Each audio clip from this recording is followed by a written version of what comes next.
നയനയുടെയും ആദർശിൻ്റെയും നാളത്തെ പ്രൊമോ റിവ്യൂയിലേക്ക് എല്ലാവർക്കും സ്വാഗതം. അങ്ങനെ നമ്മളുടെ ഡേവിഡ് ആണെങ്കിൽ വക്കീലിനെയാണെന്ന് തോന്നുന്നു കണ്ടിട്ടൊക്കെ പറയുന്നുണ്ട്, എന്തായാലും അവൾക്ക് ജാമ്യം കിട്ടാൻ പാടില്ല, അവൾ 2 ദിവസമെങ്കിലും അവൾ ജയിലിൽ കിടക്കണം, അതാ ഞങ്ങളുടെ ആഗ്രഹം എന്നൊക്കെ പറയുന്നുണ്ട് കേട്ടോ. അപ്പോഴത്തേക്കാണെങ്കിൽ പിന്നെ നമ്മൾ നയനയാണെങ്കിൽ കോടതിയിൽ കൊണ്ടുവരുന്നതൊക്കെ കാണിക്കുകയൊക്കെ ചെയ്യുന്നുണ്ട്. പിന്നെ നമ്മൾ നയനയ്ക്കാണെങ്കിൽ ജാമ്യം കിട്ടുമോ ഇല്ലേ എന്നൊക്കെ ഉള്ളതാണ് പിന്നെ അടുത്ത ഒരു ട്വിസ്റ്റായിട്ടൊക്കെ പോകുന്നത്. അങ്ങനെ നമ്മൾ മൂർത്തിമുത്തശ്ശൻ പറയുന്നുണ്ട്, ഇതൊന്ന് നയനമ്മക്ക് ജാമ്യം കിട്ടിയില്ലെങ്കിൽ അതുപോലെ കോടതി നയനമോളെ വെറുതെ വിട്ടില്ലെങ്കിൽ ഈ സസ്പെൻസ് ഞാൻ പൊളിക്കുമെന്നൊക്കെ പറയുന്നുണ്ട് കേട്ടോ. പിന്നെ നമ്മൾ നവീനാണ് നയനയ്ക്ക് വേണ്ടി കോടതിയിൽ ഹാജരാവുകയൊക്കെ ചെയ്യുന്നത്. നമ്മൾ നയനയാണെങ്കിൽ കോടതിയിലിട്ട് ചോദ്യം ചെയ്യുന്നതൊക്കെ കാണിക്കുകയൊക്കെ ചെയ്യുന്നുണ്ട്. അങ്ങനെ നമ്മൾ ഒടുവിലാണെങ്കിൽ നമ്മൾ നയനയ്ക്കാണെങ്കിൽ ജാമ്യമൊക്കെ കിട്ടുകയൊക്കെ ചെയ്യുന്നുണ്ട്. പിന്നെ നവീനാണെങ്കിൽ പറയുന്നുണ്ട് ആദർശിൻ്റെ അടുത്ത് നയനയുടെ അടുത്തും നയനയെ രക്ഷിക്കാൻ വേണ്ടി തെളിവുകളൊക്കെ കൊടുത്ത ഒരു പെണ്ണാണെന്നൊക്കെ പറയുന്നുണ്ട് കേട്ടോ. അപ്പോഴത്തേക്കാണെങ്കിൽ നമ്മൾ നയനയ്ക്കാണെങ്കിലും ആദർശനാണെങ്കിലും അത് ആരാണെന്ന് അറിയാൻ വേണ്ടി കുറച്ച് ആഗ്രഹങ്ങളും കാര്യങ്ങളൊക്കെ ഉണ്ട്. അപ്പോൾ നവീൻ പറയുന്നുണ്ട്, എന്തായാലും കുറച്ച് നേരം കൂടെ നിങ്ങൾ വെയിറ്റ് ചെയ്യുക, ഒരാൾ ഇവിടെ എത്തുമെന്നൊക്കെ പറയുന്നുണ്ട്. അങ്ങനെ അവരാണെങ്കിൽ വെയിറ്റ് ചെയ്തുകൊണ്ടൊക്കെ നിൽക്കുന്ന സമയത്താണെങ്കിൽ അവിടെ വരുന്നതാണെങ്കിൽ നമ്മളെ നവ്യ കേട്ടോ. അപ്പോൾ നവ്യയെ കാണുന്ന സമയത്ത് നമ്മൾ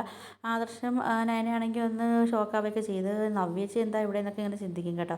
അപ്പം നമ്മൾ നയനയെ രക്ഷിക്കാൻ വേണ്ടി നമ്മൾ നവീന് തെളിവ് കൊടുത്തതൊക്കെ നമ്മളെ നവ്യ കേട്ടോ. അങ്ങനെ നമ്മളെ നവ്യയാണെങ്കിൽ നയനയുടെ അടുത്ത് സംസാരിക്കാൻ വേണ്ടിയൊക്കെ വരുന്നതൊക്കെ കാണിക്കുന്നുണ്ട്. അപ്പോൾ വീഡിയോസൊക്കെ ഇഷ്ടപ്പെട്ട ഒന്ന് ലൈക്ക് ചെയ്ത് ഷെയർ ചെയ്ത് സബ്സ്ക്രൈബ് ചെയ്ത് ബെല്ലൈക്കൻ എനേബിൾ ചെയ്തൊന്ന് സപ്പോർട്ട് ചെയ്യണേ.